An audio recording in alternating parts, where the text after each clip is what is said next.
Perkenalkan, namanya Arya. Arya ini punya banyak sekali minat.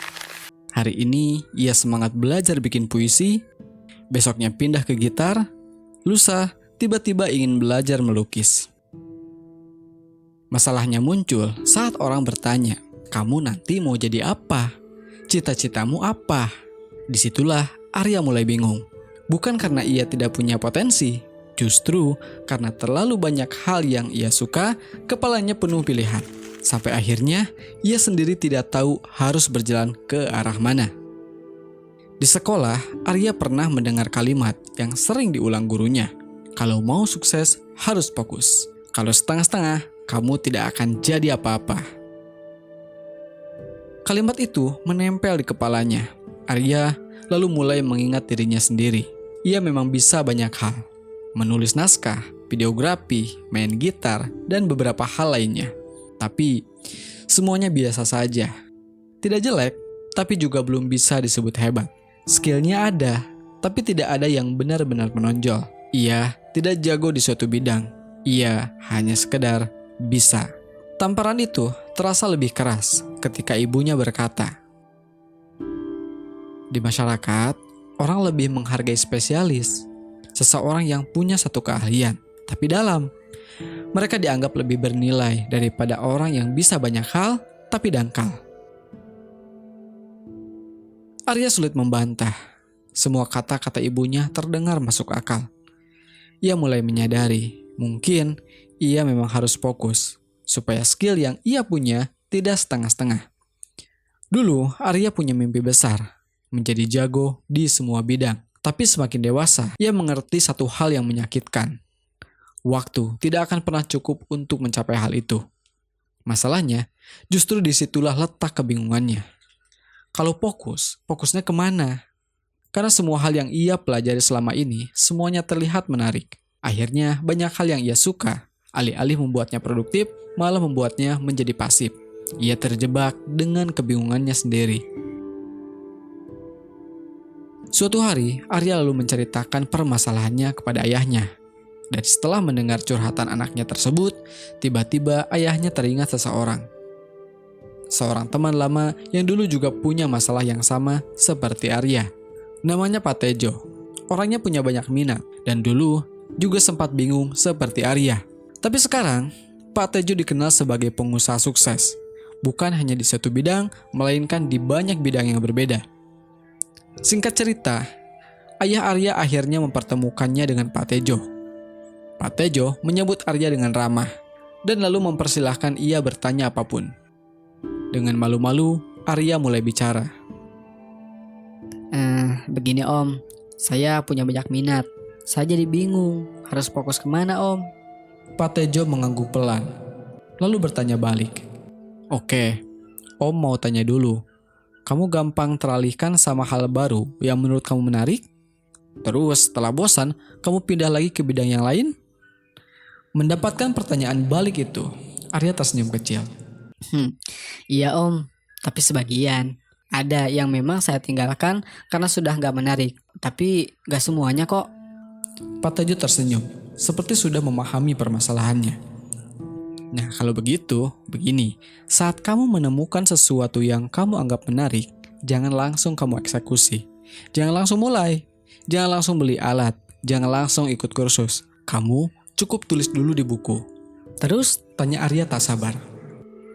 Parkirkan di situ selama 2 minggu. 2 minggu Om. Iya, kalau setelah 2 minggu kamu masih merasa tertarik, berarti itu bukan sekedar pomos sesaat. Itu layak untuk kamu rencanakan dan kamu kelola ke depannya. Nah, itu poin pertama. Arya mengangguk. Yang dikatakan Pak Tejo nampak sederhana, tapi cukup logis bagi Arya. Pak Tejo lalu melanjutkan. Poin kedua, kamu harus mulai mengklasifikasi minat kamu. Maksudnya gimana Om? Pisahkan mana minat yang cukup kamu jadikan hobi dan mana minat yang kamu ingin jadikan karir. Arya langsung bertanya. Terus, caranya gimana? Gini, dari semua bidang yang kamu suka, kamu cek 2 hal. 1, mana di antaranya yang punya potensi menghasilkan uang? Kedua, dari yang bisa menghasilkan uang itu, mana yang paling mungkin dan paling realistis untuk kamu capai. Arya diam sejenak, lalu kemudian bertanya, Jadi, setelah saya menemukan bidang yang paling potensial dijadikan karir, bidang yang lain harus saya tinggalkan, Om.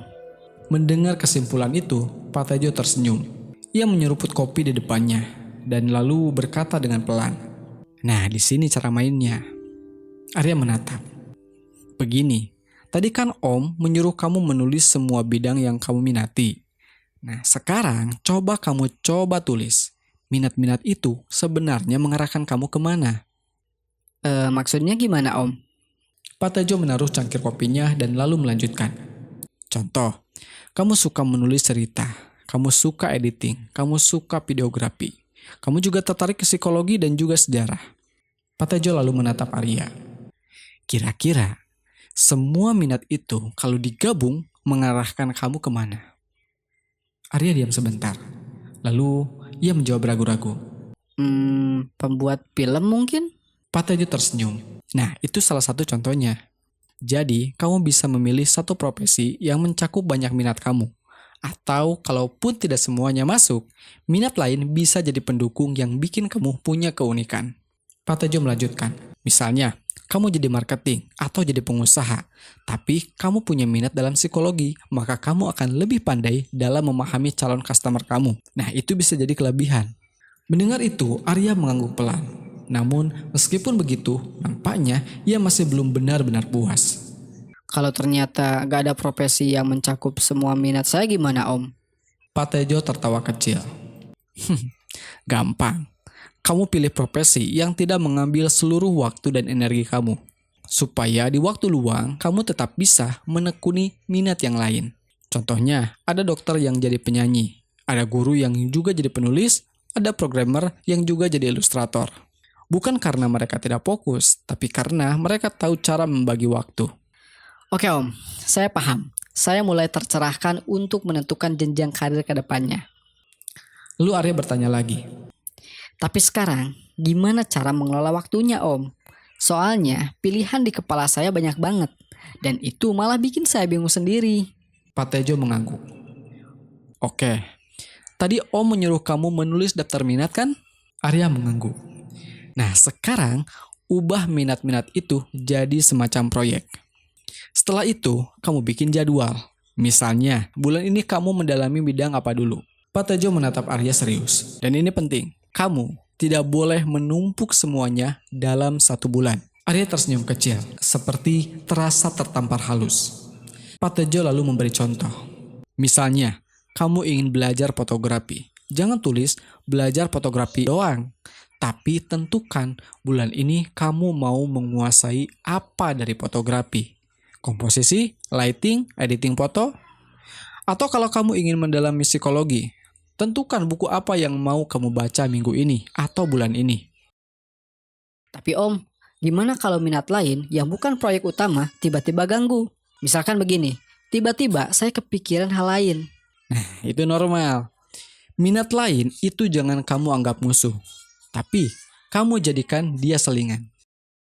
Misalnya, kamu sudah capek belajar fotografi. Kamu boleh istirahat dengan mengerjakan minat selingan. Tapi ingat, porsinya harus jelas. Arya tiba-tiba teringat satu hal yang sering terjadi. Om, tapi gimana kalau saya malah keterusan mengerjakan minat selingan? Akhirnya proyek utama malah terbengkalai. Pak Tejo mengangguk pelan, seolah itu pertanyaan yang sudah ia tunggu. Nah, kalau begitu, kamu pakai teknik 20-10-20. Gimana itu, Om? Pak Tejo menjelaskan. 20 menit, kamu fokus ke proyek utama. Setelah itu, 10 menit kamu istirahat. Kamu bebas ngapain aja, termasuk mengerjakan minat selingan. Lalu, setelah 10 menit selesai, kamu balik lagi fokus 20 menit ke proyek utama. Dengan cara itu, kamu tetap bisa memberi makan rasa penasaran kamu tanpa membiarkan rasa penasaran itu mengambil alih hidupmu. Oke, terakhir, Om. Arya menatap Pak Tejo, kali ini dengan nada yang benar-benar serius. Gimana kalau saya lagi fokus ke proyek utama, tapi tiba-tiba otak saya terdistraksi oleh satu ide yang tiba-tiba muncul di kepala saya. Yang mana kalau ide itu tidak segera dieksekusi, maka ide itu bisa hilang.